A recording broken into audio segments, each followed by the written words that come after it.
পশ্চিমবঙ্গ বিধানসভা নির্বাচনের প্রথম ধাপে প্রায় 91.3% ভোট পড়েছে বলে জানিয়েছে নির্বাচন কমিশন। স্বাধীনতার পর পশ্চিমবঙ্গের কোনো নির্বাচনে এত বেশি ভোট প্রদানের হার দেখা যায়নি।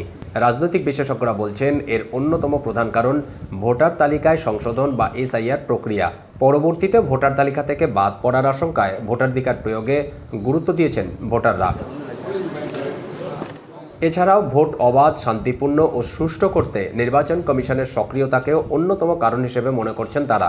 2011 থেকে 2021 পর্যন্ত বাংলায় সর্বোচ্চ ভোটের হার ছিল 84%। এ নিয়ে মুখ খুলেছেন বিভিন্ন রাজনৈতিক দলের নেতারাও। বিজেপির কেন্দ্রীয় নেতা এবং বলিউড অভিনেতা মিঠুন চক্রবর্তীর অভিমত, এটাই বিজেপির ক্ষমতায় আসার ইঙ্গিত। বিজেপির আরেক নেতা দিলীপ ঘোষ বলেছেন, ভুয়ো ভোটারের বদলে আসল ভোটার কেন্দ্রে আসায় ভোট প্রদানের হার 90% ছাড়িয়েছে। 90% पोलिंग हो चुकी है।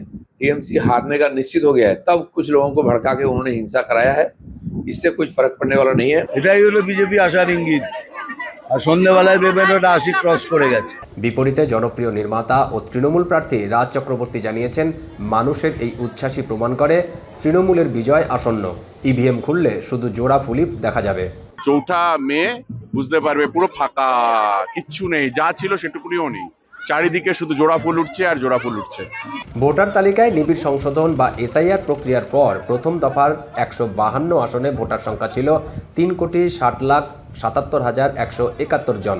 ভোট দেওয়ার জন্য মোট 44,367টি ভোট গ্রহণ কেন্দ্র খোলা হয়েছিল।